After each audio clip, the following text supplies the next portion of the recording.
चलो बेटा ठीक है, इसके बारे में हम बात करेंगे जब डाउट क्लास आएगी अपनी। अभी हम लोग क्लास स्टार्ट करते हैं हमारी। लास्ट क्लास में हम लोगों ने force on current carrying wire complete किया था। उसमें बहुत सिंपल सा था वो। उसमें बोला था कि अगर एक करंट कैरिंग वायर को हम एक्सटर्नल फील्ड में रखते हैं तो फोर्स का वैल्यू तो 0 लगेगा, बिल लगता है। सिखाया था बिल में एल जो होता है वो परपेंडिकुलर लेंथ होता है। ठीक है। अगर वो ऑलरेडी परपेंडिकुलर है तो वेल एंड गुड, नहीं है तो आप उसको परपेंडिकुलर कंपोनेंट निकाल कर लेकर आएंगे। फिर मैंने बात करी थी force between two parallel current carrying wires. यदि दो पैरेलल करंट्स है तो उसमें फोर्स जो लगेगा वो अट्रैक्शन लगेगा। एंटी पैरेलल है तो रिपल्शन लगेगा, बताया था हमने।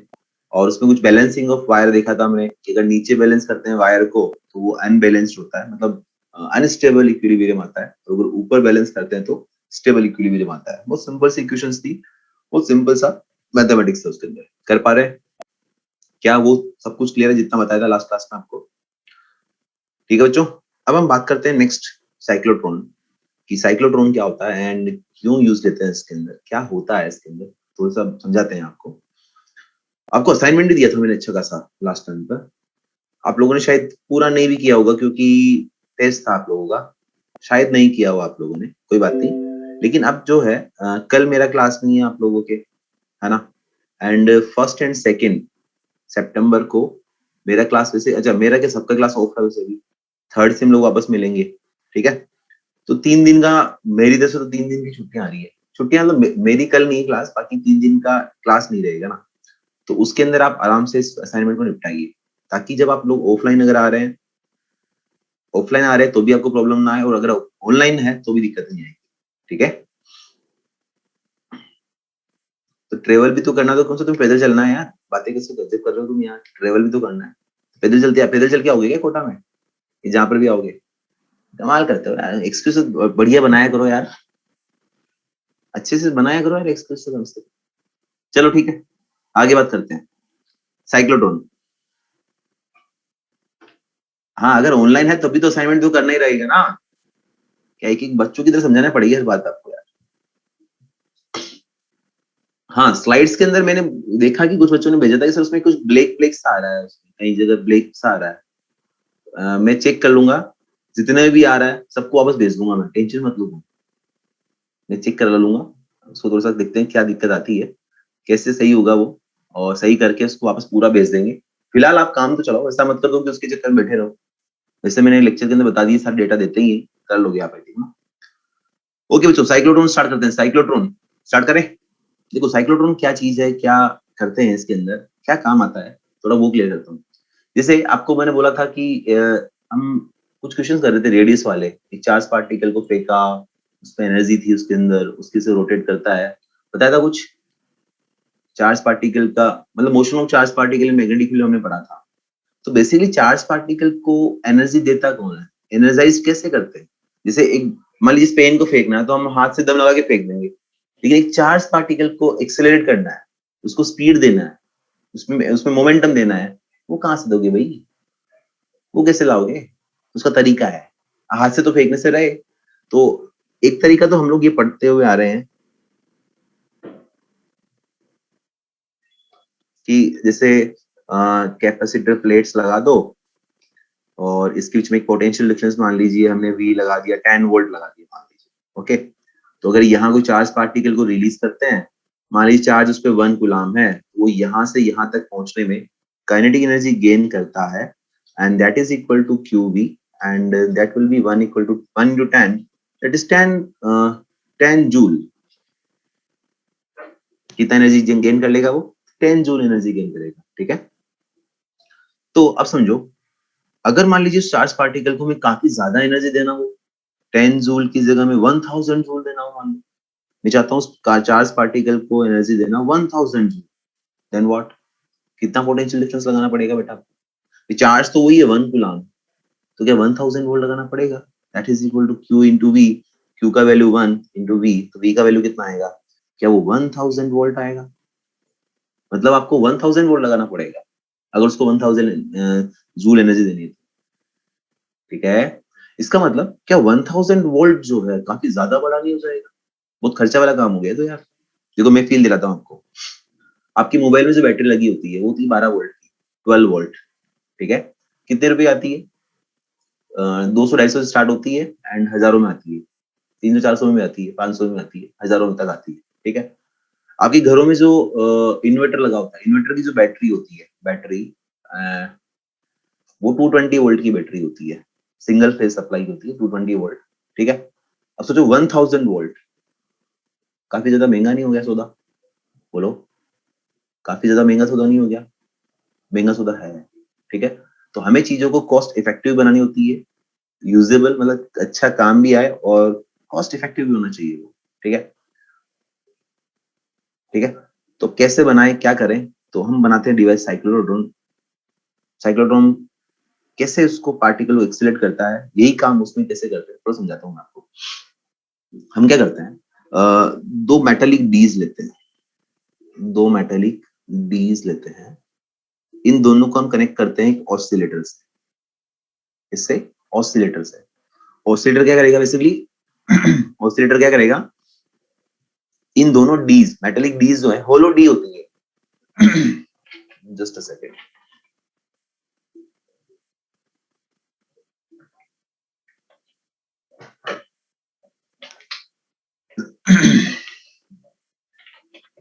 ये दोनों जो डी होती है ये होलो डीज होती है, डीज, ठीक है, होलो, ठीक है। और इस पूरे स्ट्रक्चर को हम एक मैग्नेटिक फील्ड के अंदर रखते हैं, और वो मैग्नेटिक फील्ड हम कुछ इस तरह से प्रोवाइड कर लेते हैं, यहाँ नॉर्थ लगाया, यहाँ साउथ लगाया। तो देखो काफी बार आपको डायग्राम से देखने को मिलेगा, एक तरफ एन दिखाएगा, एक तरफ एस दिखाएगा। इसका मतलब ऐसा नहीं कि मोनोपोल एग्जिस्ट कर रहा है, कि नॉर्थ इधर है साउथ इधर है, ऐसा नहीं है। या तो वो मैग्नेट ऐसा कुछ है, हॉर्स शू टाइप का, इस तरह का, समझते हो हॉर्स शू मैग्नेट? ऐसे मैं बताता हूँ उधर, इस तरह से,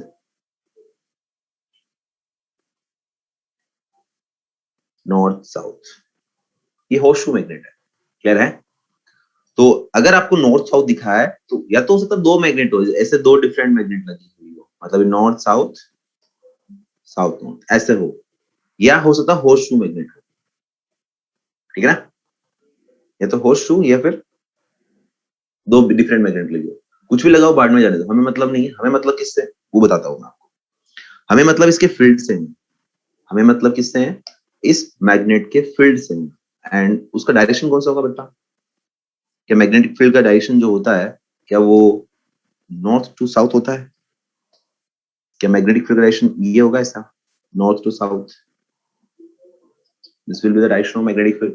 बोलो, अब समझना कहानी, एंड इसका फोटो समझाता हूं मैं कि कैसे काम करता है ये चीज, समझना। अगर इसको हम यहां से देखें, टॉप व्यू बनाए इसका अगर, तो ध्यान से फोटोज को देखना। टॉप व्यू अगर बनाते हैं तो कुछ इस तरह से बनेगा,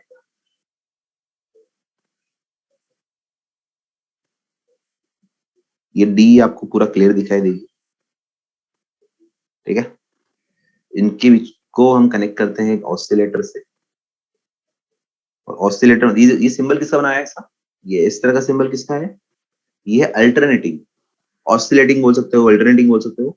इसका फोटो जो बना देता हूं मैं, वी वर्सेस टाइम, ये वोल्टेज लगाते हैं हम लोग इसके क्रॉस, तो ये वोल्टेज कुछ इस तरह से चलता है, अल्टरनेटिंग वोल्टेज। बस समझते हो साइकिल का मतलब, साइनोसॉइडल वेव है ये। बोलो, इसके बाद क्या हो रहा है, अपने आप को रिपीट कर रहा है ना ये, इसको टाइम, इस टाइम को क्या बोलते हैं, टाइम पीरियड, कि इस टाइम पीरियड के बाद ये अपने आप को रिपीट कर रहा है।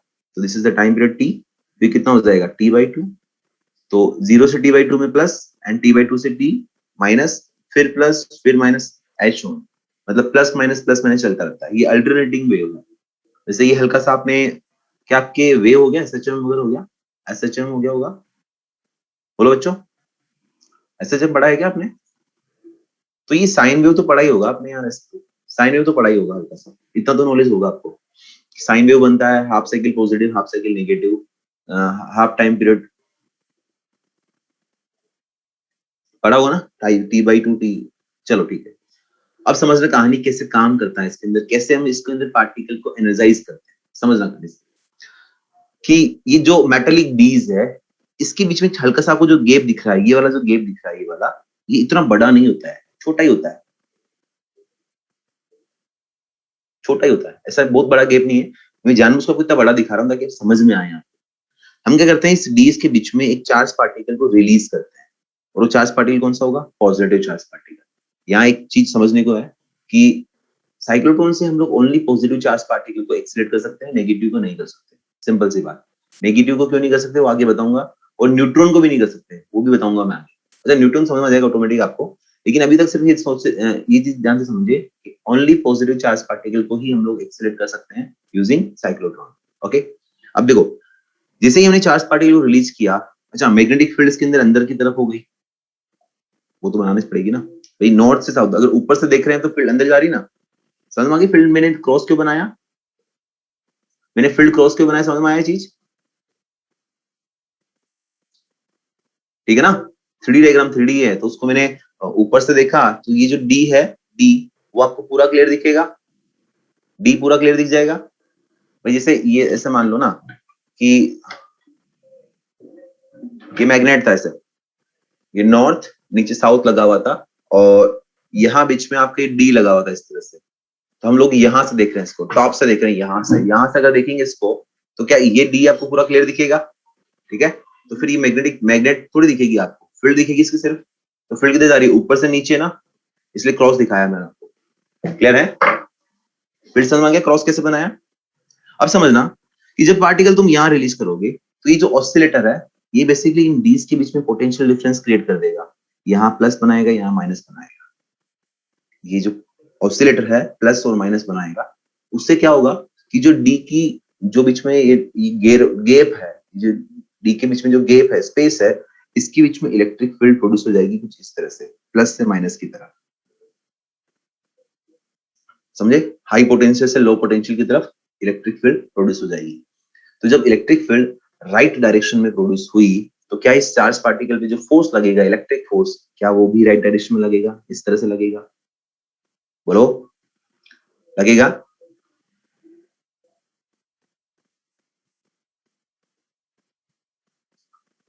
अलग बैटरीज है क्या, अरे बैटरी नहीं है, डी है सिर्फ, मेटल डीज है, मेटल ऐसा बोलो, मेटल की प्लेटें मान लो यार, होलो प्लेट्स मान लो। दो प्लेट है, उसके दो टर्मिनल कनेक्ट कर दिए मैंने, बैटरी के दो टर्मिनल कनेक्ट कर दिए, एक लो पोटेंशियल हो गया, एक हाई पोटेंशियल हो गया ना। तो इलेक्ट्रिक फील्ड किधर होगी, हाई टू लो होगी ना। समझ में आया, समझ में आया, एक प्लस और एक माइनस, तो high potential to low potential electric field होगी। अब आप मुझे बताओ कि इस चार्ज पार्टिकल में जो फोर्स लगेगा वो किधर लगेगा, पार्टिकल पॉजिटिव है तो जिधर इलेक्ट्रिक फील्ड की डायरेक्शन है, क्या उधर इलेक्ट्रिक फोर्स लगेगा। तो क्या पार्टिकल राइट डायरेक्शन में जाएगा, तो पार्टिकल जैसे ही इस डी से निकला, इस डी तक पहुंचेगा, तो वहां तक पहुंचने में क्या ये एनर्जी गेन कर लेगा, क्या वहां तक पहुंचने में एनर्जी गेन कर लेगा, due to what, due to electric field. Electric field से एनर्जी गेन करेगा, करेगा ना। तो उसका स्पीड, मान लीजिए हमने जब छोड़ा था उसको, तो रेस्ट पे छोड़ा था, रिलीज किया था, इनिशियल वेलोसिटी 0 मान रहे हैं, जो पार्टिकल यहाँ पहुंचेगा तो क्या उसका स्पीड v1 हो जाएगा, क्या उसका स्पीड v1 हो जाएगा। अब जैसे ही पार्टिकल अंदर एंटर करेगा, जैसे ही पार्टिकल अंदर एंटर करेगा, तो उसका मुलाकात किससे होगा, फील्ड से, मैग्नेटिक फील्ड से। ध्यान से समझना, इन डीज के, ये जो डीज के बीच वाला जो पार्ट है उसमें इलेक्ट्रिक फील्ड है, इलेक्ट्रिक फील्ड के अलावा ना तो इधर है ना इधर है, केवल इस बीच में रहेगा इलेक्ट्रिक फील्ड, ठीक है। अब जैसे इस डी के अंदर एंटर किया पार्टिकल, तो इस डी में ओनली क्या है, मैग्नेटिक फील्ड। तो जैसे ही अंदर एंटर करेगा, क्या मैग्नेटिक फील्ड अंदर की तरफ है, पार्टिकल ऐसे एंटर किया, तो क्या एंगल 90 डिग्री, पार्टिकल का पाथ सर्कुलर होगा, पार्टिकल का पाथ सर्कुलर होगा, यस और नो, होगा। तो क्या जैसे ही पार्टिकल अंदर एंटर करेगा, फोर्स लगेगा, फोर्स का डायरेक्शन आएगा ऊपर की तरफ, हैंडू लगा के देखो, करंट पॉइंट फील्ड फोर्स, तो इस पॉइंट के अबाउट सर्कुलर मोशन करेगा, ये पढ़ा कर आया हूं पीछे आपको। तो क्या ऐसे पार्टिकल घूमेगा इस तरह से, ऐसे सर्कुलर मोशन करेगा, क्या वो सेमी सर्कल बनाएगा, बोलो, क्या वो पार्टिकल सेमी सर्कल बनाएगा, बनाएगा। तो जैसे ही पार्टिकल अंदर जाएगा, वापस घूम कर जाएगा, तो क्या उसका स्पीड सेम रहेगा।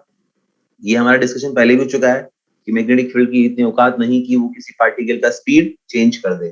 तो वो जो रोटेशन हुआ, वो जो रोटेशन हुआ, उसमें जो पार्टिकल घूम कर गया, उसमें कुछ टाइम तो लगा होगा ना, बोलो भैया, उस पार्टिकल को घूम कर जाने में टाइम तो लगा होगा, कितना टाइम लगा होगा वो, उसने सेमी सर्कल कंप्लीट किया है, उस पार्टिकल को रोटेट करने में कितना टाइम लगा होगा, बता सकते हो आप। Very good, pi M by Q b. अरे भैया कंप्लीट कंप्लीट सर्कल बनाता है, कंप्लीट सर्कल बनाता है तो उसमें टाइम पीरियड लगता है 2 पाई m बाई क्यूबी।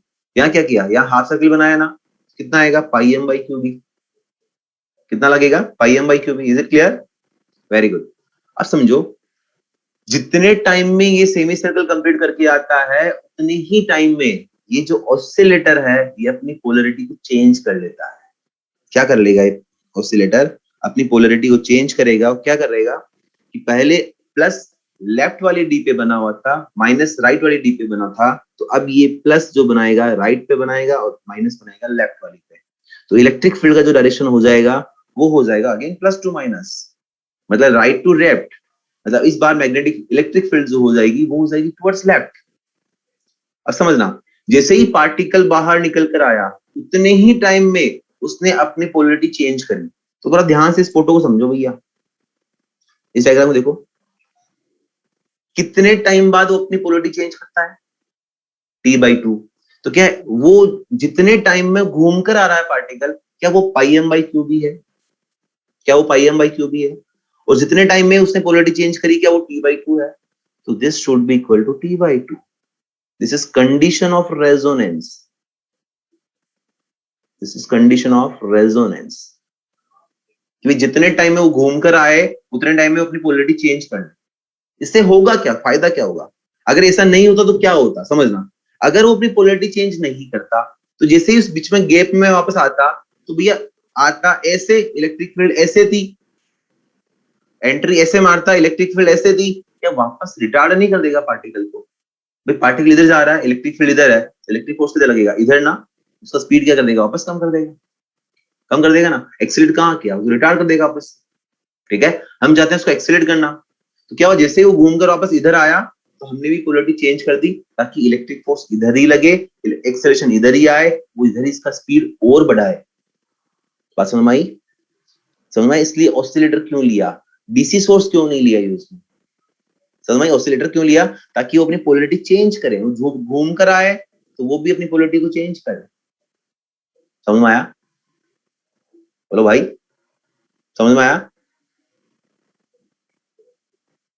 समझ में आया कि घूम कर जब आया वो अपनी पोलरिटी चेंज कर ले ताकि इलेक्ट्रिक फील्ड उसको वापस इधर ही मिले, उसके रास्ते में मिले, उसी दिशा में मिले, ताकि वो पार्टिकल यहां से जाते जाते यहां तक जब पहुंचेगा तो उसका स्पीड और बढ़ेगा। v1 से बढ़कर कितना हो गया, अब v2 हो गया। बात समझ में आई?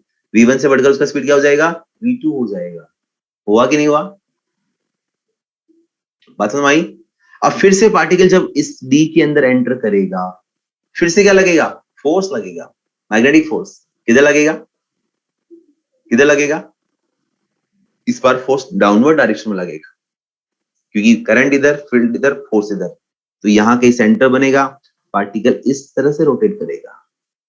लेकिन इस बार जब रोटेट करेगा पार्टिकल तो पहले जो रेडियस बनाया था उससे ज्यादा रेडियस बनेगा इस बार। पहले जो रेडियस बनाया था उससे ज्यादा रेडियस बनेगा इस बार, क्योंकि उसका स्पीड बढ़ चुका है। क्लियर है? बोलो। और जितने स्पीड से एंटर हुआ, v2 से एंटर हुआ, तो v2 से ही वापस एग्जिट होगा। क्लियर है? अब एक और बात समझना, स्पीड भले ही बढ़ गया उसका, लेकिन अभी भी उसको हाफ सर्कल कंप्लीट करने में time pi m by qB ही लगेगा, क्योंकि वो स्पीड पे डिपेंड करता ही नहीं है, टाइम पीरियड स्पीड पे डिपेंड करता ही नहीं है। तो पहले भी पाई m बाई क्यूबी लगा, अभी भी वापस क्या लगेगा, पाई m बाई क्यूबी ही लगेगा। क्लियर है?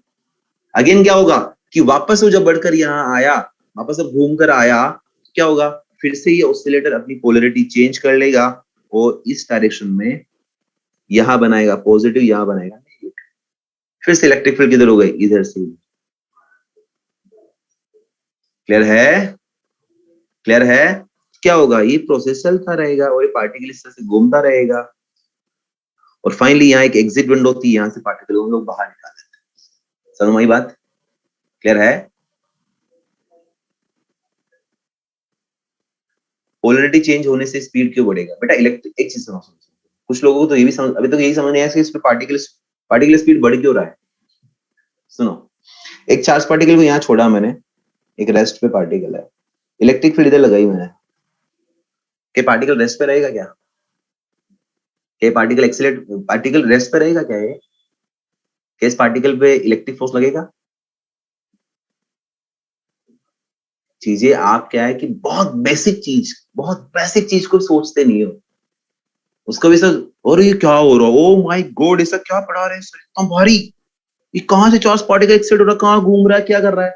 मैंने इसमें एक भी चीज ऐसी नहीं पढ़ाई जो आपको मैं पहले पढ़ाकर नहीं लाया। सब चीजें पहले लेकर आया हूँ पढ़ाकर, उसको बस ऐड कर रहा हूँ, सबको साथ साथ जोड़ के पढ़ा रहा हूँ, एक नया टॉपिक ऐड हो रहा है। सोच रहे हो भैया, समझ रहे हो? अरे तो भैया पार्टिकल रेस्ट पे है, इलेक्ट्रिक फील्ड लगाया है, तो उस पर इलेक्ट्रिक फोर्स लगेगा इधर यार। इलेक्ट्रिक फोर्स इधर आएगा तो एक्सेलरेशन इधर आएगा, एक्सेलरेशन आएगा तो स्पीड बढ़ेगा। सिंपल सी बात है। बात समझ आ रही है? क्लियर है? समझ में आया क्यों बढ़ रहा है? तो इसका मतलब ये एक्सेलरेशन का जो काम है, उसका स्पीड के बढ़ने का जो काम है, केवल डी की बीच में है, डी के मिड में है वो। डी के अंदर तो हम खुद घूमने गया उसका काम। स्पीड बढ़ने का काम कहाँ है? केवल डी के बीच में है। क्लियर है? क्लियर है? केवल डी के जो बीच में सेपरेशन जो है उसके बीच में है। और मैं आपको पहले ही बता चुका हूँ कि डी का सेपरेशन बहुत छोटा होता है, बहुत छोटा होता है, बहुत स्मॉल होता है। बस वो आया, घूमा, उसने पोलैरिटी चेंज करी, फिर से एक्सेलरेट करके इधर फेंक देगा वापस से, और ऐसे डी घूमता रहेगा, पार्टिकल ऐसे रोटेट करता रहेगा इसको। क्लियर है बच्चों? तो this is the condition of resonance. कैसे समझ में आई कैसे हुआ कंडीशन ऑफ रेजोनेंस? कि अगर वो जितने टाइम में घूम कर आ रहा है, अगर उतने टाइम में ऑसिलेटर ने अगर अपनी पोलैरिटी चेंज नहीं करती, तो वो एक्सेलरेट नहीं कर पाता कंटिन्यू, वो फिर से रिटार्ड हो जाता। ठीक है? अब समझो, ये हुआ इसका कंडीशन ऑफ रेजोनेंस। तो यहां से जो टाइम पीरियड आएगा, time period of oscillator, that is equal to 2 pi m by q b. जो हम ऑसिलेटर यूज लेंगे, जो ऑसिलेटर हम लोग यूज ले रहे हैं, उसका टाइम पीरियड होना चाहिए t equal to 2 pi m by q b. क्या ये नया फॉर्मूला है? क्या ये नया फॉर्मूला है? एक बोल रहा सर ये सेम पाथ पे रिवॉल्व क्यों नहीं कर रहा? बेटा मैं बोल रहा हूँ ना, स्पीड बढ़ रहा ना कंटिन्यूसली। जब जब वो उसके अंदर से जब वो उसके अंदर से मिड में से जब पास हो रहा है, तो वहां क्या हो रहा है, उसका एक्सीलरेट हो रहा है, वो स्पीड बढ़ रहा है उसका।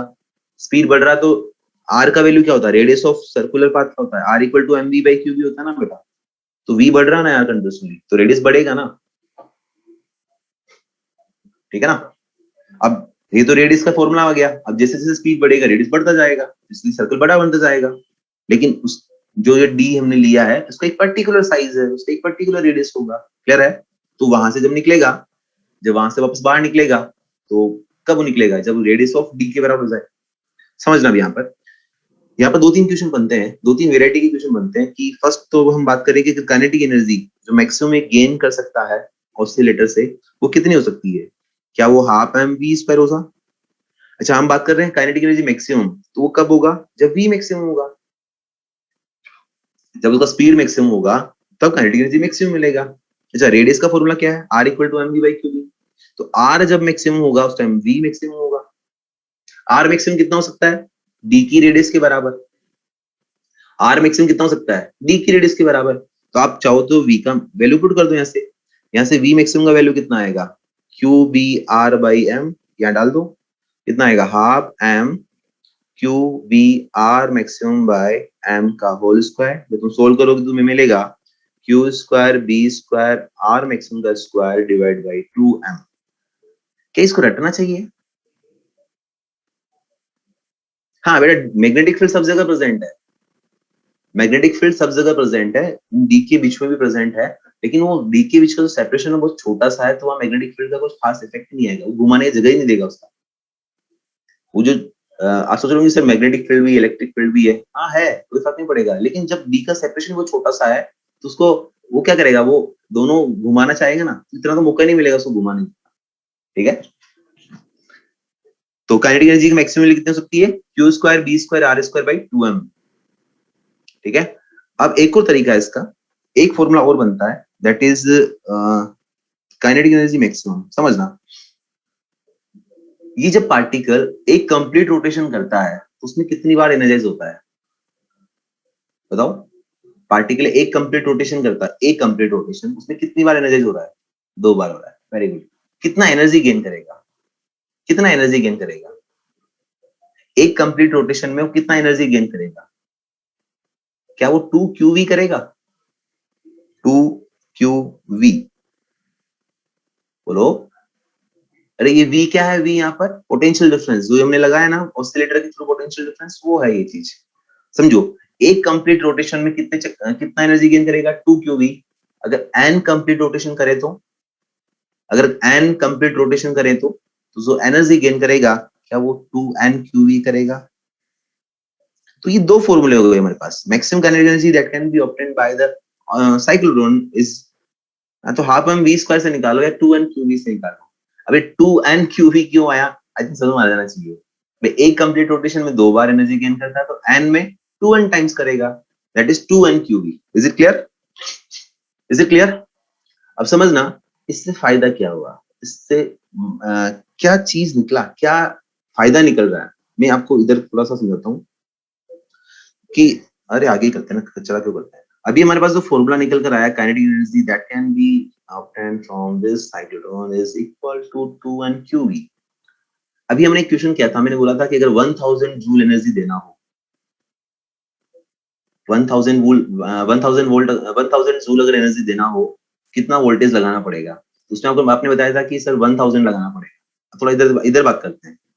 अगेन अगर 1000 जूल अगर एनर्जी देना पड़े तो काइनेटिक एनर्जी कितना, 1000 इक्वल टू 2, एन का वैल्यू भी डालते हैं, चार्ज का वैल्यू 1 था एंड वोल्टेज अभी रखते हैं। समझो एक चीज बताओ, यहाँ रोटेट कौन कर रहा है, चार्ज पार्टिकल की हमें घूमना है कि चार्ज पार्टिकल घूमना है, हमें घूमना है कि चार्ज पार्टिकल घूमना है, चार्ज पार्टिकल को तो घुमाओ ना उसको। अपने क्या दिक्कत आ रही है, कौन से अपने पैर दर्द होने हैं।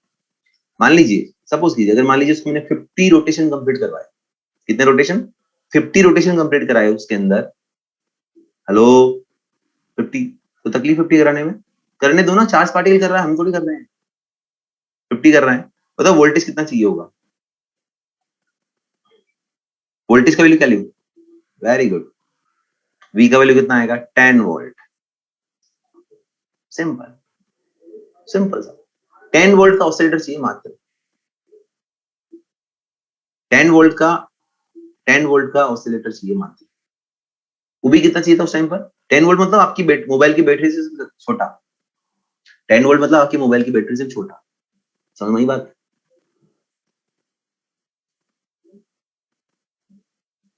क्लियर है?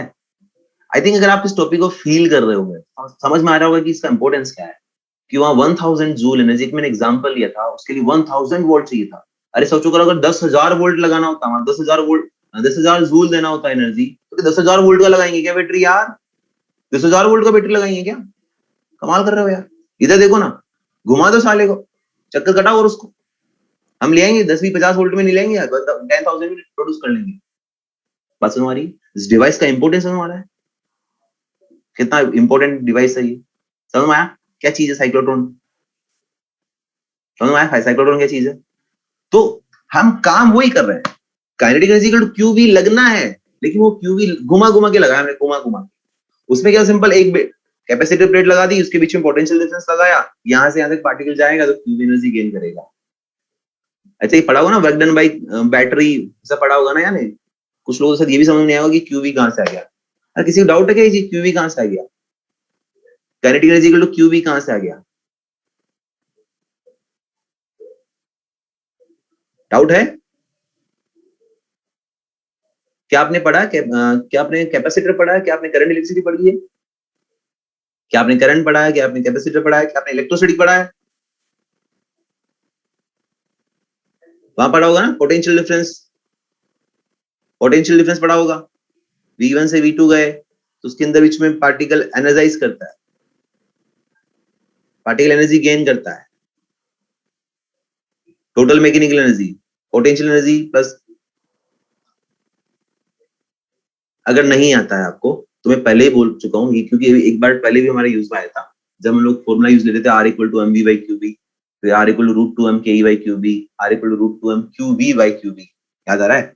तो वहां पर मैंने बोला था कि सिंपल बैटरी द्वारा वर्क डन जो होता है वो क्यूबी होता है, ऐसे याद रख लो। Simple change in potential difference, ऐसे याद रख लो कि भाई अगर यहाँ पोटेंशियल डिफरेंस ये VA है और ये VB है, तो पार्टिकल यहाँ से यहाँ तक जो जाएगा, चेंज इन काइनेटिक एनर्जी जो होगा, डेल्टा के जो होगा वो होगा delta Q into delta V। Change in kinetic energy equal to what, Q delta V। Is it clear? अगर आपको आता है तो ठीक, नहीं तो ये याद रखिए। ऐसा होता है। क्लियर बच्चों?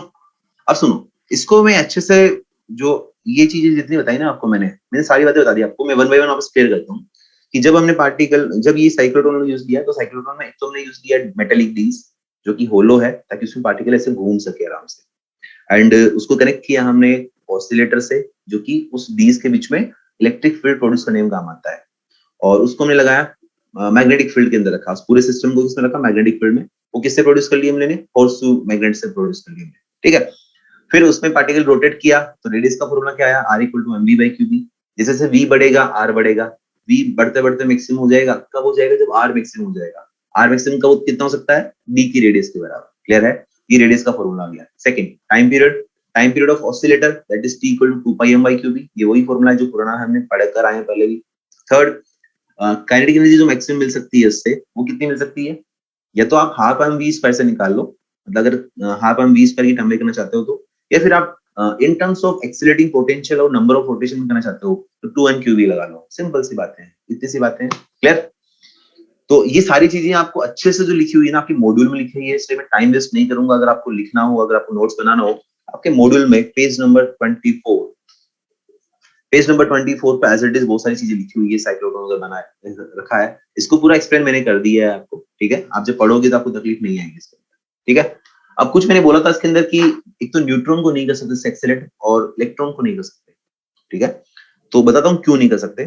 चक्कर क्या है, देखो न्यूट्रॉन तो ऑब्वियसली बात है, उसमें फोर्स ही नहीं लगेगा ना। काम क्या हो रहा है यहाँ पर? तो क्यूवी से चल रहा है कार्यक्रम, वो तो एक्सेलरेट कर रहा है।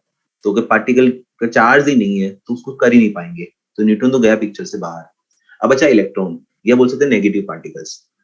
इलेक्ट्रॉन की अगर बात करें हम लोग, तो क्या होता है कि जैसे जैसे उसका स्पीड चेंज होता है, आपने शायद ये देखा होगा कि इफेक्टिव मास पढ़ा हो शायद आपने, तो होता है m equal to m not divide by 1 minus v square by c square. क्या होगा? जैसे जैसे स्पीड बढ़ेगा, तो v square by c square का वैल्यू बढ़ेगा, तो ये ओवरऑल वैल्यू कम होगा, तो ये ओवरऑल वैल्यू बढ़ेगा, मतलब उसका इफेक्टिव वैल्यू क्या होगा? इफेक्टिव मास क्या होगा? बढ़ेगा। इफेक्टिव मास बढ़ने से क्या होगा कि जो ये कंडीशन है, condition of resonance, condition of जो रेजोनेंस की बात करी ना हमने, pi M by Q B equal to T by two. चक्कर क्या है यहाँ पर? ये जो मास है, उस इलेक्ट्रॉन का जो मास है, वो बढ़ रहा है टाइम के साथ। तो पहले तो क्या उस सिस्टम से ही चल रहा था, लेकिन कुछ टाइम बाद क्या होगा कि जब वो रोटेट करके आएगा, घूम कर आएगा, टाइम ज्यादा लगाएगा। मान लीजिए पहले ऑसिलेटर का जो टाइम पीरियड था वो 2 सेकंड में, मान लो, तो टी बाई टू कितना हुआ? 1 सेकंड। मतलब पार्टिकल 1 सेकंड में घूमकर आ रहा था, और वो 1 सेकंड में अपनी पोलरिटी चेंज कर रहा था, ठीक है। अब लेकिन क्या, जैसे जैसे स्पीड बढ़ रहा है, उसका टाइम, जो उसको घूम कर आने में टाइम जो लग रहा है ना, बढ़ गया। वो 1 सेकंड की जगह मान लो 1.2 लग गया, 1.3 सेकंड लग गया, लेकिन वो तो 1 सेकंड पहले ही क्या हो चुका? पोलरिटी चेंज कर चुका है। तो क्या होगा? वो डिस्टर्ब हो जाएगा वहां पर। वो जो कंडीशन है ना रेजोनेंस की, वो बैलेंस नहीं होगी, बैठेगी नहीं वो, तो वो काम नहीं करेगा। ये स्ट्रक्चर काम कब कर रहा है? इसका मेन काम करने का लॉजिक ही क्या है कि कंडीशन ऑफ रेजोनेंस बैठ रहा है। जितने टाइम वो घूम कर आ रहा है, उतने टाइम अपनी पोलरिटी चेंज कर रहा है। क्लियर है? अब ये चीज चक्कर आ गया। ये तो हुई बात इलेक्ट्रॉन की। अब सोच लो सर, अगर हेवी न्यूक्लियस ले, मान लो हेवी नेगेटिव चार्ज पार्टिकल ले, तो समझो, अगर कोई हेवी नेगेटिव चार्ज पार्टिकल लेते हैं तब भी नहीं कर पाएंगे। समझो कि किसी आयन पे या किसी एक सब्सटेंस पे नेगेटिव चार्ज पार्टिकल कब आता है? मतलब नेगेटिव चार्ज कब आता है? कोई भी पार्टिकल पे नेगेटिव चार्ज कब आता है? जब उस पे एक्सेस ऑफ इलेक्ट्रॉन जाते हैं। वो एक्सेस ऑफ इलेक्ट्रॉन कहाँ जाके बैठते हैं? वो एक्सेस ऑफ इलेक्ट्रॉन कहाँ जाके बैठते हैं? आउटर शेल में, सबसे आउटर मोस्ट शेल में बैठते हैं, सबसे आउटर मोस्ट शेल में बैठते हैं, ठीक है ना। क्या वो लूजली बाउंड होते हैं या टाइटली बाउंड होते हैं? लूजली बाउंड होते हैं कि टाइटली बाउंड होते हैं? लूजली होते हैं। जब वो घूमेंगे इसके अंदर साइक्लोट्रॉन में, उसका स्पीड काफी बढ़ जाएगा, तो पता लगे इतना स्पीड बढ़ जाए कि लूजली बाउंड इलेक्ट्रॉन निकल के भाग जाए, वो इलेक्ट्रॉन छोड़ के भाग जाए उसको, पार्टिकल को। मतलब वो एक हेवी नेगेटिव चार्ज पार्टिकल गया किसके लिए था? एक्सेलरेट करने, अपना स्पीड बढ़ाने। पता लगा निकल करके आया, निकल करके आया न्यूट्रॉन, मतलब न्यूट्रल चार्ज ही छोड़ा वहीं पे। हेलो, बात समझ में आ रही है? सोच पा रहे हो उस लेवल में जो बता रहा चाह रहा हूँ? नेगेटिव पार्टिकल, नेगेटिव इलेक्ट्रॉन जो है, इलेक्ट्रॉन जो आउटर शेल में बैठता है, अगर उसको घुमाएंगे इसके अंदर बहुत फास्टली, क्या होगा? वो इलेक्ट्रॉन छोड़ के भाग जाएगा, लूजली बाउंड होता है। ऐसे समझो, जैसे कभी मेले में गए हो, राइड में बैठे हो, राउंड राउंड जो घूमता है इस तरह का, चक्री जिसको बोलते हैं, चक्री वाला में पता लगे वो चक्री गलती से तुम्हारे जिसमें तुम बैठे हो वो गलती से छूट जाए, इतना फास्ट चला है कि तुम्हारा हाथ फिसल गया या तुमने बेल्ट जो भी लगा नहीं लगा रखा हो, निकल के तुम क्या बाहर नहीं चले जाओगे? बाहर कैसे जाओगे? टेंजेंशियली ऐसे जाओगे सीधा। क्लियर है? वैसे ही वहां हो रहा है। यहाँ पर क्या हो रहा है? नेगेटिव चार्ज पार्टिकल घूम रहा है, उसका इलेक्ट्रॉन लूजली बाउंड है। अरे वहां जैसे आप चक्री में घूमते हो, वहां फिर भी आप अपने सीट बेल्ट बांध के पकड़ के बैठते हो, बेचारा इलेक्ट्रॉन कैसे बैठेगा यार? कौन उसको पकड़ के बैठा है? ठीक है, समझ रहे हो बात को? थोड़ी पिक्चर क्लियर हुई? क्लियर है? तो अब मोटी मोटी बात समझो। एक तो कमेंट मैंने देखे, एक कलाकार तो बोल रहा सर ये एम इफेक्ट का फॉर्मूला कहाँ से आ गया? भैया ये फिजिक्स सही आपस में बिल्कुल उलझी हुई है, खतरनाक तरह से उलझी हुई है। तो आपने पढ़ा होगा, कहीं ना कहीं तो आया होगा आपके, आता है तो ठीक है, नहीं तो मारो गोली। सिंपल से बस ये याद रखो कि हम लोग साइक्लोट्रॉन से ओनली पॉजिटिव चार्ज पार्टिकल को एक्सप्लेन करते हैं, खत्म बात। हाँ, एक कुछ बोल रहे, ये डाउट अच्छा है कि सर एम इफेक्टिव का जो फॉर्मूला है वो प्लस क्यू के लिए नहीं लगेगा। हाँ बेटा लगेगा, लेकिन उसमें इतना कंसिडरेबल मास में चेंजेस नहीं आते हैं, इसलिए चल जाता है, वो दौड़ता है, वो दौड़ता है, चलता है आराम से। इफेक्टिव जो मास का जो फॉर्मूला है वो कंसिडरेबल चेंज किस में आता है? इलेक्ट्रॉन में आता है, इसलिए इलेक्ट्रॉन को नहीं कर पा रहे हैं। ठीक है, याद रहेगा ये चीज। ओके, तो ये हुआ साइक्लोट्रॉन कंप्लीट। क्या आपको समझ में आया? क्या नहीं आया? क्या आपको साइक्लोट्रॉन कंप्लीट समझ में आया? इज इट क्लियर और not? Is it clear? Okay, very good. Next, next and last, जो कि है force between to moving charge particles. समझो, अभी तक हमने जो डिस्कशन किया है ना, हमने डिस्कशन किया है, देखो फोर्स में बहुत सारे डिस्कशन हो चुके हैं हमारे। Force on moving charge particle हमने डिस्कस किया, force on current carrying wire discuss किया, force between two parallel current carrying wires discuss किया। और क्या बचा? अब हाँ, ये नेक्स्ट हम बात करेंगे आज, force between to moving charge particles. जैसे दो प्रोटॉन बीम है, सुनो, जैसे मान लीजिए मैं आपको एक क्वेश्चन पूछता हूँ कि दो दो प्रोटॉन है, मान दोनों पैरेलल मूव कर रहे हैं एक दूसरे के पास में, इनके जो सेपरेशन मान लो डी है, बताओ क्या इनके बीच में फोर्स लगेगा? क्या इनके बीच में फोर्स लगेगा? दो प्रोटॉन पैरेलल मूव कर रहे हैं और दोनों के सेपरेशन डी है, दोनों का स्पीड भी सेम मान लो यार, क्या फर्क पड़ रहा है, दोनों स्पीड सेम मान लो। मेरा आपसे क्वेश्चन यहाँ पर ये है, क्या इस दोनों के बीच में फोर्स लगेगा? क्या इन दोनों के बीच में फोर्स लगेगा? यस और नो, रिप्लाई दो, यस और नो। लगेगा, लगेगा। कौन सा फोर्स लगेगा? कौन सा फोर्स लगेगा? कौन सा? नेचर पूछ रहा हूँ, नेचर नेचर नेचर, मतलब इलेक्ट्रिक लगेगा, मैग्नेटिक लगेगा, कौन सा लगेगा भाई? दोनों लगेंगे यार, इलेक्ट्रिक फोर्स भी लगेगा, मैग्नेटिक फोर्स भी लगेगा। दोनों क्यों लगेंगे? क्योंकि दोनों मूविंग चार्ज पार्टिकल है, दोनों इलेक्ट्रिक और मैग्नेटिक फील्ड दोनों प्रोड्यूस कर रहे हैं, दोनों चार्ज पार्टिकल दोनों फील्ड प्रोड्यूस कर रहे हैं, दोनों का इंटरेक्शन होगा तो दोनों फोर्स लगेंगे, इलेक्ट्रिक भी लगेगा, मैग्नेटिक भी लगेगा। क्लियर है? क्या बात समझ में आई? अरे क्या क्लियर है? अब चलो बताओ, इसमें से एक तो आप जानते हो अच्छे से, दैट इज इलेक्ट्रिक फोर्स। बताओ इलेक्ट्रिक फोर्स कितना लगेगा इन दोनों के बीच में? मान लीजिए इसका चार्ज, प्रोटॉन थोड़ा चेंज कर देते हैं क्वेश्चन हम लोग, प्रोटॉन की जगह थोड़ा सा Q1 Q2 ले लेते हैं, चलो ताकि समझाना आसान रहेगा। ये चार्ज Q1 मान लो, ये चार्ज Q2 मान लो, दोनों पॉजिटिव चार्ज पार्टिकल मान लो, चलो ठीक है। बताओ इलेक्ट्रिक फोर्स कितना लगेगा? क्या इलेक्ट्रिक फोर्स लगेगा? K Q1 Q2 by d square. बोलो, डी स्क्वायर मतलब व्हाट? सॉरी, K का मतलब क्या? 1/4 pi epsilon not Q1 Q2 by d square. अच्छा, अट्रैक्टिव लगेगा या रिपल्सिव लगेगा? अट्रैक्शन लगेगा, रिपल्शन लगेगा दोनों के बीच में? रिपल्सिव। ये जो फोर्स लगेगा इलेक्ट्रिक फोर्स, क्या वो रिपल्सिव लगेगा?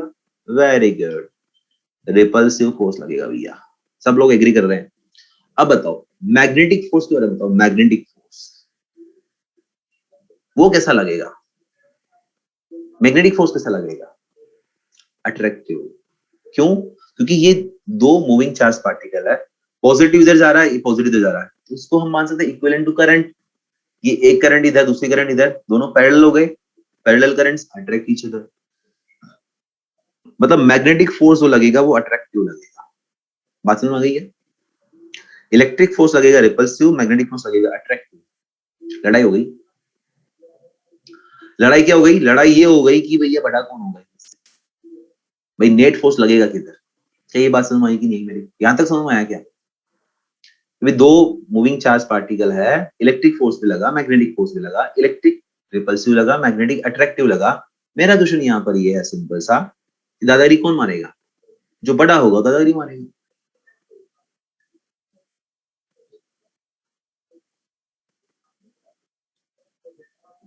क्या बोल रहा? साबिया साची क्या लिख रहे हो आप? दो चार्ज के लेंगे सर ताकि मास डिक्रीज ना हो, क्या लिख रहे हो आप? बाद में पूछना मुझसे क्या पूछना सर। आप एक ही मैसेज बार बार कॉपी पेस्ट कर रहे हो तो ना तो कुछ समझ में आ रहा कि कहाँ की बात कर रहे हो आप। सुनो ध्यान से वापस। दोनों चार्ज पार्टिकल मूविंग थे, मैं क्या बता रहा था यार? हाँ, दोनों चार्ज पार्टिकल मूविंग थे, पॉजिटिव है तो पैरेलल मूव कर रहे हैं, तो दोनों फोर्स लगेंगे, इलेक्ट्रिक भी और मैग्नेटिक भी। इलेक्ट्रिक समझ में आ गया होगा शायद कि k q one q two by r square लगेगा और रिपल्सिव लगेगा। मैं पूछ रहा हूँ मैग्नेटिक फोर्स कैसे लगेगा? अट्रैक्टिव लगेगा। अब लड़ाई हो गई, एक लग रहा है रिपल्सिव, दूसरा बोल रहा है अट्रैक्टिव। नेट लगेगा किधर? नेट किधर होगा? तो नेट देखने के लिए क्या हमारे को इनमें देखना पड़ेगा कि एफ ई बड़ा है कि एफ एम बड़ा है? देखना पड़ेगा नहीं पड़ेगा? एफ ई बड़ा है कि एफ एम बड़ा है? बोलो। अब थोड़ा सा चेक करते हैं, एफ एम निकाल रहे हैं, एफ एम समझो। जैसे मैं Q2 चार्ज पार्टिकल के लिए मैग्नेटिक फोर्स निकालता हूँ, कैसे निकालूंगा बेटा? कैसे निकालूंगा? ये मूविंग चार्ज पार्टिकल है Q2, तो यहाँ फील्ड भी तो होना चाहिए ना, मैग्नेटिक फील्ड। वो मैग्नेटिक फील्ड प्रोवाइड कौन करेगा? Q2 चार्ज पार्टिकल पे मैग्नेटिक फोर्स लगाने के लिए फील्ड कौन देगा? Q1 देगा। किधर देगा? जब मैंने मूविंग चार्ज पार्टिकल के से मैग्नेटिक फील्ड निकालना सिखा दिया था क्या? एक फॉर्मूला बताया होगा मैंने, mu not by 4 pi q b sine theta by r square. Hello hello, याद है? Magnetic field due to moving charge particle that is equal to mu not by 4 pi q b sine theta by r square. बताया था? ठीक है, बता बोल रहे हैं अच्छी बच्ची क्या बताया था, समझो। तो इस Q1 चार्ज पार्टिकल की वजह से जो फोर्स लगेगा, सॉरी जो फील्ड प्रोड्यूस होगा, क्या वो अंदर की तरफ होगा? क्या इसको मैं लिख दूं B1, एंड दिस B1 जो होगा that will be equal to mu not by 4 pi Q1 V sine 90। ये थीटा कौन सा होता है? ये वाला एंगल होता है, ये यहाँ पर है ना D। ये एंगल कितना है? Q और V के, Q और R के बीच में एंगल कितना है? 90 डिग्री है, इसे साइन 90 लिया, डिवाइड बाई D स्क्वायर। तो ये होगा B1, मतलब Q1 चार्ज पार्टिकल Q2 के लिए जो फील्ड प्रोड्यूस करेगा that will B this one, mu naught by 4 pi Q1 V sin 90 divide by D square. Be inside कैसा आया? हैंड लगाना बेटा। हाँ हैंड लगाना, सब समझ पा रहा हूँ। ठंड रख, ठंड रख, हैंड थंब रख करंट की डायरेक्शन में, फिंगर्स रख जिसके पॉइंट जहां फील्ड निकालना है। थंब रखो करंट की डायरेक्शन में, फिंगर्स रखो जहां फील्ड निकालना है, तो परपेंडिकुलर टू पाम डायरेक्शन में मैग्नेटिक फील्ड दिखाएगा। करके देखो, Q1 जा रहा है ना ऊपर, ऐसे करो, थंब लगाओ, पॉइंट इधर, फील्ड किधर आ रहा है? अंदर की तरफ क्रॉस आएगा। क्लियर है? अब सोचो, अगर आपको फोर्स निकालना है 2 पे, एफ एम निकालना है, तो क्या लिख दूं मैं? QVB लगा दूं, QVB, क्योंकि फील्ड अंदर है। समझना, Q2 की बात कर रहा हूं मैं। Q2 के लिए फील्ड अंदर आया into the plane of paper, उसका स्पीड है in the plane of paper, तो स्पीड और फील्ड के एंगल कितना आया? कि 90 डिग्री आया। स्पीड और फील्ड के एंगल कितना है? 90 डिग्री आया। तो फॉर्मूला क्या लगता है? QVB लगता है। क्या लिख दूं? Q2V B1 sine 90। क्लियर है? What is Q2? Q2 तो Q2 ही है भैया, VV है। B1 का वैल्यू लिख दो। B1 का वैल्यू लिखोगे mu naught by 4 pi Q1V divide by D square. ठीक है? तो ये बन जाएगा, इधर लिख देता नीचे यार, mu not by 4 pi Q1 Q2 V square by D square. ध्यान से देखें, एफ एम आ गया आपके पास mu not by 4 pi Q1 Q2 V square by D square. बात खोपड़ी में सेट हुई? अरे हुई कि नहीं हुई? क्लियर है? समझना यहाँ पर, इलेक्ट्रिक फोर्स का इक्वेशन 1 मान लेता हूँ, एफ एम है, इक्वेशन सेकंड मान लेता हूँ, इक्वेशन 1/2 कर रहा हूँ, that is f E by F m कर रहा हूँ। F E by F m करके देखो क्या आएगा। ये आ रहा है 1/4 pi epsilon not Q1 Q2 by D square, और नीचे आएगा mu not by 4 pi Q1 Q2 V square by D square. कुछ उड़ रहे हैं, कुछ तो साफ हो गए। क्या क्या साफ हुए? Q1 Q2 D square, Q1 Q2 D square गया, 4 पाई भी गया, गया कि नहीं गया? क्या बचा? बचा ये है 1 by epsilon not mu not v square, ये बचा भैया। ध्यान से देखो, क्या ये बचा है? बोलो भाई। अब सुनो भैया, कुछ लोगों को याद हो, कुछ लोगों को शायद नहीं हो, नहीं है तो कोई बात नहीं, मैं बता रहा हूँ। एक फॉर्मूला था c, that is speed of light, and that c is equal to 1 by root over mu not epsilon not होता है। हेलो हेलो, हम वापस बता रहे हैं आपको। c इक्वल टू था 1 by root mu not epsilon. अगर आपको आता है अच्छी बात, नहीं आता तो याद रखें। c is what? Speed of light equal to what? 1 by root over mu naught epsilon naught। याद रहेगा? याद रहेगा? थोड़ा ध्यान से निहारिए इस चीज को, आपको दिख रहा होगा ऐसा कुछ, 1 by epsilon not mu not. अगर इस c का स्क्वायर किया जाए तो c square is what? 1 by mu not epsilon not. तो जो 1 by mu not epsilon not है, क्या उसको मैं रिप्लेस कर सकता हूँ c स्क्वायर से? क्या आ जाएगा? c square by v square, यहाँ आ गया F E by F M. तो F E by F M is what? c square by v square. What is c here? What is c here? c is speed of light, और what is v? Speed of particle। obvious सी बात है, जो c है वो काफी बड़ा होता है v से, it means what? f is very very greater than f। असल में आई, दादागिरी किसकी चलेगी? दादागिरी किसकी चलेगी? इलेक्ट्रिक फोर्स की। तो क्या बताओगे, नेट फोर्स का डायरेक्शन कौन सा आएगा? नेट फोर्स कौन सा आएगा? नेट फोर्स क्या आएगा? मतलब रिपल्सिव या अट्रैक्टिव? रिपल्सिव। समझ में आया बच्चों? समझ में आया? कर पाओगे ऐसे क्वेश्चंस को? हाँ ध्यान रखना, लेकिन ज्ञान पूरा दे दिया है, संभल के करना क्वेश्चंस को, क्योंकि वो एक वर्ड चेंज करता है तुम्हारी सब बैंड हो जाती है। सुनो, अगर आपको ऐसे बोला जाए, दो प्रोटॉन बीम, ध्यान सुनना, दो प्रोटॉन बीम दोनों एक दूसरे के पैरेलल चल रही है, प्रोटॉन बीम बोल रहा हूँ ना, बताओ इनके बीच में नेट फोर्स किधर आएगा? नेट फोर्स कैसा आएगा? मतलब अट्रैक्टिव, रिपल्सिव, कैसा आएगा नेट फोर्स? दो प्रोटॉन बीम पैरेलल चल रही है, उनके बीच में नेट फोर्स, नेट फोर्स। अरे नेट फोर्स का डायरेक्शन पूछ रहा हूँ बेवकूफों, प्रोटॉन बीम बोल रहा हूँ, सिंपल यार। रिपल्सिव लगेगा ना, अभी तो पढ़ाया तो दिया दादा भाई पूरा यार, किसमें इलेक्ट्रिक भी लगेगा, मैग्नेटिक भी लगेगा, लेकिन बटा कौन? इलेक्ट्रिक। कौन सा लगेगा? रिपल्सिव। कुछ बच्चे बोल रहे हैं बोथ, दोनों लगेंगे। अरे भगवान, मैं बोल रहा हूँ नेट फोर्स, ठीक है। नेक्स्ट, दो प्रोटॉन बीम पैरेलल चल रही है, nature of magnetic force, nature of magnetic force attractive, nature of electric force, nature of electric force. Next next next, nature of force, सिर्फ ये बोले nature of force, then what? Then what? Repulsive. अरे nature of force पूछा, इसका मतलब net बताना है, simple, कुछ नहीं मेंशन, मतलब नेट बताना पड़ेगा। कुछ नहीं पूछा इसका मतलब मैग्नेटिक नहीं बताना, ध्यान रख लेना तुम लोग, तुम कलाकार हो जाता हो। कुछ नहीं बोले तो मैग्नेटिक बता, मैग्नेटिक बताना यार, नेट बताना है। कर पाओगे? कर पाओगे? आसान है, आसान है। चलो नेक्स्ट क्वेश्चन, एक और क्वेश्चन लास्ट। एक इलेक्ट्रॉन बीम जा रही है, एक प्रोटॉन बीम जा रही है, दोनों पैरेलल चल रही है। Electron beam, proton beam, electron beam, proton beam, दोनों पैरेलल चल रही है। बताओ force, force attractive, very good. Why? अरे एक पॉजिटिव है, एक नेगेटिव है, तो इलेक्ट्रिक फोर्स कौन सा लगता है? अट्रैक्टिव ना। दादारी कौन मारेगा? इलेक्ट्रिक, खत्म बात, मैग्नेटिक देखना ही नहीं है। अगर मैग्नेटिक पूछता तो, अगर मैग्नेटिक पूछता तो मैग्नेटिक कैसा आता? रिपल्सिव आता। Very good very good very. इसका मतलब क्या हुआ? रटना नहीं है रटना नहीं है, जरूरी नहीं है हमेशा प्रोटॉन बीम बोला जाए या अल्फा बीम बोला जाए, इलेक्ट्रॉन प्रोटॉन भी बोल सकता है। कर पाओगे यार? आसान है, लॉजिक समझ में आया चीजों का? बोलो।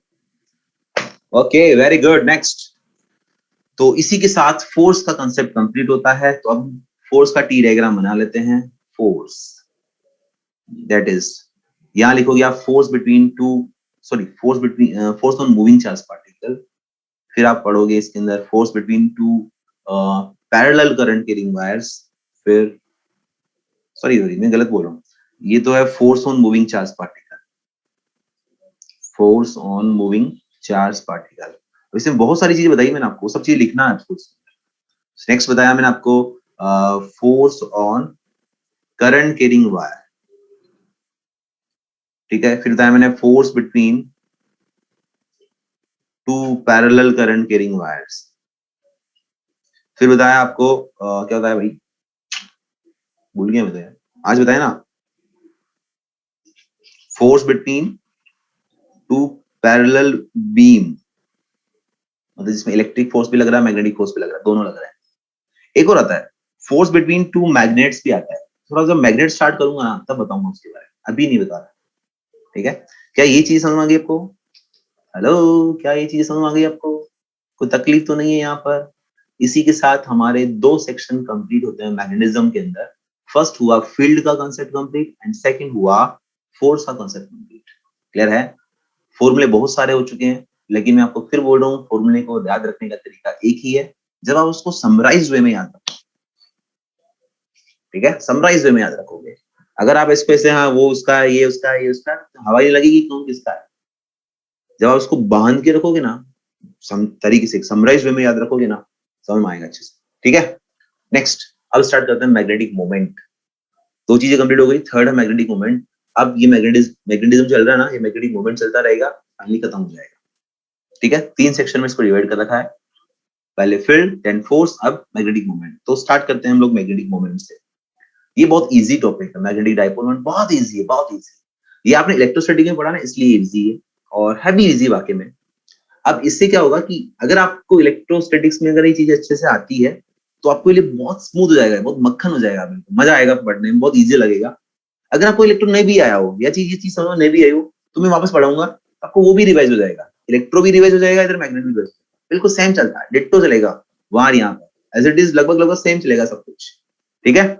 तो स्टार्ट करते हैं मैग्नेटिक डाइपोल मोमेंट। हाँ जी, इसी के साथ सवाल खड़ा होता है कि इलेक्ट्रिक डाइपोल मोमेंट आपने पढ़ा था, बताओ इलेक्ट्रिक डाइपोल मोमेंट किससे रिप्रेजेंट करते हैं, कौन सा सिंबल यूज करते हैं? Small p, and that is equal to what, that is equal to what, उसका वैल्यू कितना होता है? क्यू डी बोल दो, क्यू एल बोल दो। What is D? देखो बहुत सिंपल, अभी मजा आएगा इसको, मतलब बात पे बात पढ़ लेंगे खूब सारा हम लोग इसको। व्हाट इज एल, मतलब डी या एल जो भी तुम बोलो यार, what is D, what is L, क्या है ये, क्या चीज है डी, किसके बीच में डिस्टेंस होता है? अच्छा डिस्टेंस होता है या डिस्प्लेसमेंट होता है? डिस्टेंस ही बोल लो, एक ही बात है, डिस्टेंस डिस्प्लेस सेम ही होगा। क्या माइनस क्यू और प्लस क्यू के बीच में जो सेपरेशन है वो होता है? अच्छा, जो हम लोग ये जो इलेक्ट्रिक डाइपोल लेते हो आप लोग जो डिफाइन करते हैं, उसमें चार्ज दोनों सेम लेते हैं, मतलब चार्ज का वैल्यू सेम लेते हैं या कि अलग अलग लेते हैं? सेम लेते हैं ना, सेम होता है। हाँ, नेचर सेम अपोजिट होता है, एक माइनस क्यू होता है, एक प्लस क्यू होता है। डायरेक्शन कौन सी होती है? डायरेक्शन, डायरेक्शन कौन सी होती है? इलेक्ट्रिक डाइपोल की डायरेक्शन कौन सी होती है? माइनस टू प्लस, मतलब minus negative charge to positive charge होता है ना। अगर आपको मैं बोलूं एज इट इज यही चीज मैग्नेटिज्म में होती है, तो डाइजेस्ट कर लोगे क्या? एज इट इज वही चीज मैग्नेटिज्म में होती है, डाइजेस्ट कर लोगे क्या? हाँ तो कर लो डाइजेस्ट, यही होता है, same same ditto, copy paste, बिल्कुल कॉपी पेस्ट। इसलिए बोल रहा हूँ कि अगर वो आता है तो ये आ जाएगा, वो नहीं भी आता तो मैं यहाँ पढ़ाऊंगा तो वो भी आ जाएगा, ओके। हाँ एग्जैक्ट सेम, समझना। वहां हमें 2 चार्ज लाने पड़ते हैं, वहां 2 चार्ज लाने पड़ते हैं, एक माइनस क्यू एक प्लस क्यू, ठीक है, उससे डाइपोल बनता है। यहाँ लाने नहीं पड़ते, लाने नहीं पड़ते, यहाँ ऑलरेडी होते हैं। कैसे? हम बात कर रहे हैं bar magnet of a bar magnetic moment of a bar magnet. देखो कुछ कुछ सिंबल्स हैं, थोड़ा सा डिफरेंट चलेगा, वहां स्मॉल पी से करते हैं, यहाँ कैपिटल एम से करेंगे। कुछ बुक्स में आपको कैपिटल एम मिलेगा, कुछ बुक्स में म्यू भी मिलता है, mu wait, different different books में डिफरेंट डिफरेंट मिलेगा। मैं जनरली कैपिटल एम यूज लूंगा, ठीक है ना, कैपिटल एम या फिर म्यू, इसको बोलते हैं मैग्नेटिक डाइपोल मोमेंट, ओके। अब हम सबसे फर्स्ट बात करें फॉर बार मैग्नेट, कि बार मैग्नेट के लिए मैग्नेटिक डाइपोल मोमेंट कैसे करते हैं, समझना। जो कि मैं सिखाया था मैंने आपको पहले, कि एक बार मैग्नेट होती है, मान लीजिए एक बार मैग्नेट है, उसका लेंथ कितना है L, और हम बोलते हैं कि इसमें 2 पोल होते हैं, एक नॉर्थ पोल एक साउथ पोल होता है ना, और वो पोल जो है एग्जैक्टली कॉर्नर्स पे नहीं होते हैं, जैसे बताया ना आपको ये मैग्नेट है, नॉर्थ पोल, साउथ पोल, ये पोल्स एग्जैक्टली कॉर्नर पे नहीं होते हैं, थोड़ा सा अंदर होते हैं, हल्का सा अंदर होते हैं। देखो यहाँ डायग्राम में देखो ध्यान से, हल्का सा अंदर बना रखा है, डॉट जो बना रखा है क्रॉस, ये देखो ये वाला अंदर बना रखा है हल्का सा। तो एक नॉर्थ पोल, एक साउथ पोल हो गया, एक नॉर्थ पोल और एक साउथ पोल। अच्छा याद है आप लोगों को 0.91, यस यस यस यस, कि जो ये मैग्नेटिक लेंथ होती है, मैंने बोला ना ये, इसको बोलते हैं प्लस, देखो ये चीज, इसको बोल सकते हैं हम लोग प्लस एम, और इसको बोल सकते हैं माइनस एम। अब सुनो बेटा, सुनो सुनो सुनो सुनो सुनो, अरे मैं जब पूछू तब जवाब दे देना, मजा आएगा। जब चीज पूछी जाती ना तब जवाब देते हो ना अगर, तो ज्यादा आनंद आता है। अननेसेसरी कोई आदमी बोलता है ना अगर, यार बकता रहता है, तो उसको पागल बोलते हैं, अरे फर्जी है क्या, बोलता रहता है क्या। तो अगर पूछा जाए अगर आपको, जब जवाब दोगे मजा आएगा। सुनो, नॉर्थ साउथ, मैंने आपको बोला था नॉर्थ को प्लस एम से रिप्रेजेंट कर सकते हैं, साउथ को माइनस एम से रिप्रेजेंट कर सकते हैं। ये जो स्मॉल एम है इसको बोलते हैं मैग्नेटिक पोल स्ट्रेंथ या मैग्नेटिक चार्ज। क्या ये बातें बताई थी मैंने, क्या ये बातें मैंने बताई थी पहले, स्टार्टिंग में बता दी मैंने, प्लस एम माइनस एम। और मैंने ये बताया था कि जो ये लेंथ है मैग्नेट का एल, और जो इन पोल्स के बीच में डिस्टेंस है that is l m. L m क्यों बोलता हूँ इसको मैं, क्योंकि मैग्नेटिक लेंथ बोल रहा हूँ मान लीजिए इसको, मैग्नेटिक लेंथ। तो this l m is equal to what, 0.91 into l g. ये लिखा दिया मैंने उस टाइम पर, क्लियर है ना, आप समझो। अच्छा ये बता दिया मैंने, m is proportional to area of cross section, small a.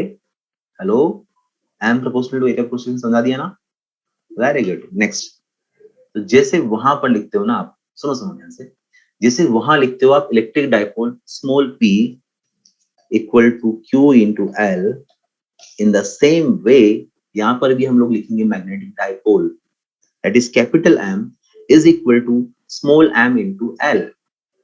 Hello, small m into l, क्या लिखेंगे, small m into l. What is small m here, this is magnetic charge. जैसे वहां q क्या होता है, इलेक्ट्रिक चार्ज, यहाँ m होता है मैग्नेटिक चार्ज। समझ में आया, समझ में आया, नहीं आया, बोलो यार, आ गया ना, मैं बोलो एज इट इज सेम है।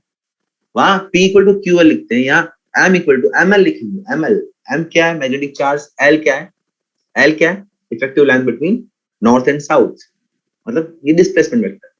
डायरेक्शन कौन सा होगा, डायरेक्शन, डायरेक्शन देख के बताओ, दिमाग लगाओ, डायरेक्शन कौन सा होगा, south to north, very good.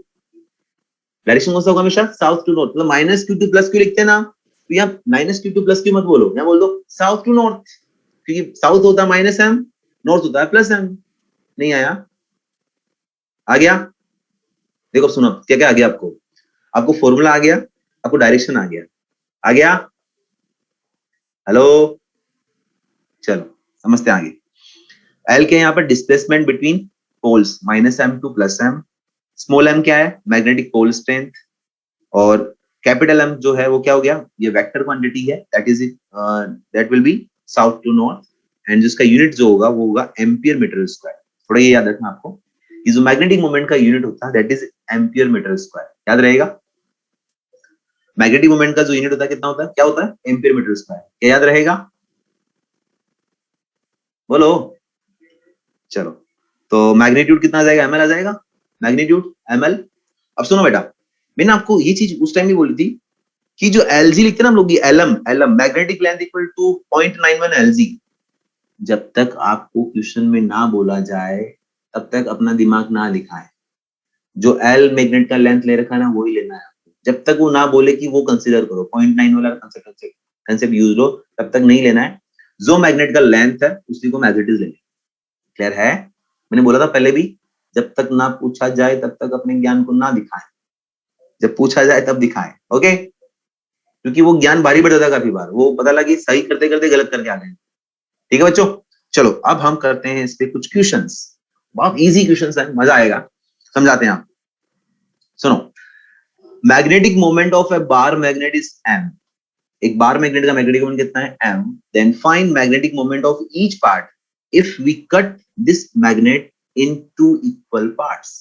जैसे ये एक बार मैग्नेट है, समझना ये नॉर्थ साउथ है, इसका मैग्नेटिक मोमेंट कितना दिया है आपको, कैपिटल एम, कितना दिया है, कैपिटल एम। अब इसको दो इक्वल पार्ट में कट कर रहे हैं। फर्स्ट बोल रहा है अलोंग इट्स लेंथ, ये लेंथ के अलोंग मतलब ऐसे स्लाइस कटिंग, बिल्कुल ऐसे इक्वल कट करेंगे ऐसे, तो जो दो मैग्नेट बन जाएगी उसका मैग्नेटिक मोमेंट कितना होगा, सेम होगा, अरे क्या बात कर रहे हो? देखो डायग्राम, देखो डायग्राम, फर्स्ट पार्ट देखो, ये मैग्नेट था पूरा। अरे इसको हमने ऐसे बीच में से उड़ा दिया बीच में से। तो बेटा क्या होगा, पहले जब पूरा कंप्लीट मैग्नेट था, ये नॉर्थ साउथ, इसका प्लस एम, ये माइनस एम, लेंथ एल, तो एम लिखते थे हम लोग स्मॉल एम इंटू एल। अब क्या होगा, अरे अब ये होगा कि जब इसको हमने ऐसे उड़ा दिया, क्या चीज हाफ होगा, क्या चीज हाफ होगा, मास। अरे पागल है क्या, मास की बात चलती है मैग्नेटिक मोमेंट में? मैग्नेटिक मोमेंट मास देखते हैं हम लोग। हाँ, area of cross section half हो जाएगा। अरे आपको बताया था, m, small m is proportional to area of cross section. तो अगर area of cross section half हो गया तो मैग्नेटिक पोल स्ट्रेंथ हाफ हो जाएगा। तो जो ये एक मैग्नेट हम देखेंगे, ये एक मैग्नेट जो हम देखेंगे, ये आधा, क्या इसका पोल स्ट्रेंथ हाफ हो गया?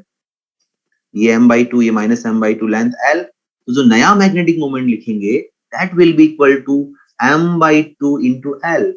लेंथ सेम है लेकिन पोल स्ट्रेंथ हाफ हो गया। दिस ml इज व्हाट, क्या ये कैपिटल M है, तो आंसर विल बी m/2। समझ में आया? नहीं आया? आसान है ना यार, आ गया ना?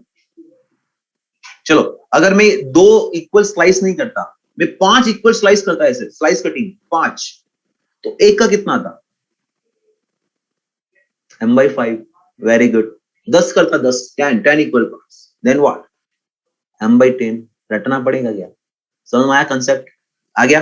अब नेक्स्ट देखो, नेक्स्ट परपेंडिकुलर लेंथ, मतलब ऐसे काटा, इसे परपेंडिकुलर टू लेंथ अगर काटेंगे तो इस तरह से काटा, अगर इस तरह से काटेंगे तो इस बार क्या चीज हाफ हुआ, m dash equal to what, क्या इस बार पोल स्ट्रेंथ सेम रहेगा? क्योंकि एरिया ऐसे काटेंगे तो एरिया थोड़े ना चेंज हुआ यार, पोल स्ट्रेंथ सेम रहेगा बट लेंथ हाफ हो गया। तो क्या ये ml कैपिटल M है? Answer is m/2। बात समझ में आई या नहीं आई? बात डाइजेस्ट हुई या नहीं हुई?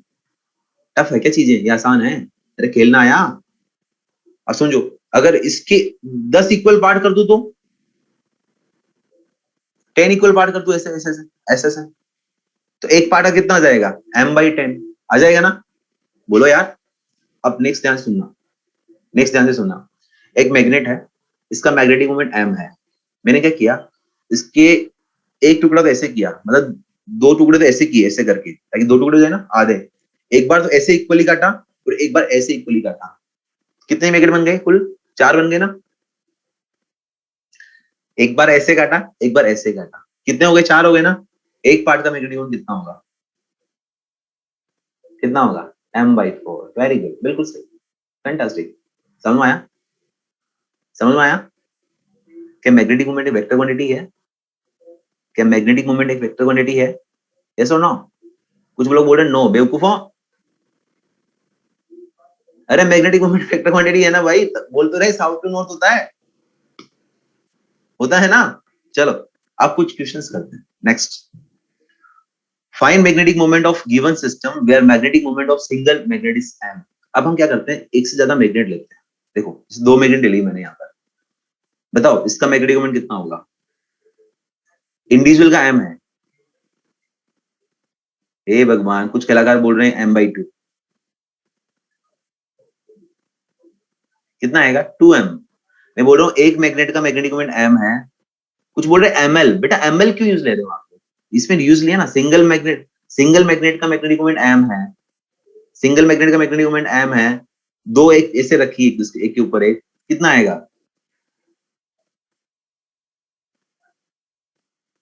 अरे भैया, सिस्टम दिया सिस्टम, तो मतलब ये आइडेंटिकल मैग्नेट्स यूज ली गई है, तो इसमें कितने मैग्नेट यूज लिए? दो मैग्नेट लिए है, उनको एक के ऊपर एक रखा है, दोनों के north pole same direction, south pole same direction है, तो नेट कितना आ जाएगा?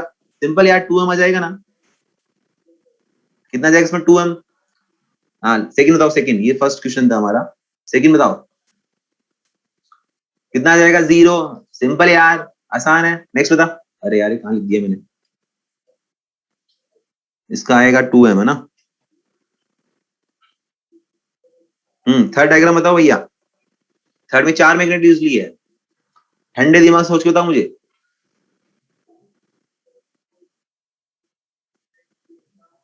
2√2m, गजेंद्र बिल्कुल सही है तेरा। √2m गलत है बेटा, अनन्या सही है बेटा। देखो समझो, इसका इधर आएगा, इसका इधर आएगा, इसका इधर, इसका इधर, तो हुआ क्या, 2 के इधर आ गए 2m और 2 के इधर आ गए 2m, तो नेट कितना आएगा इनका रिजल्टेंट, क्या 2√2m आ जाएगा? नहीं आया समझ में? अरे इतना वेक्टर तो आता होगा ना यार। नेक्स्ट ये बताओ, फोर्थ बताओ, फोर्थ।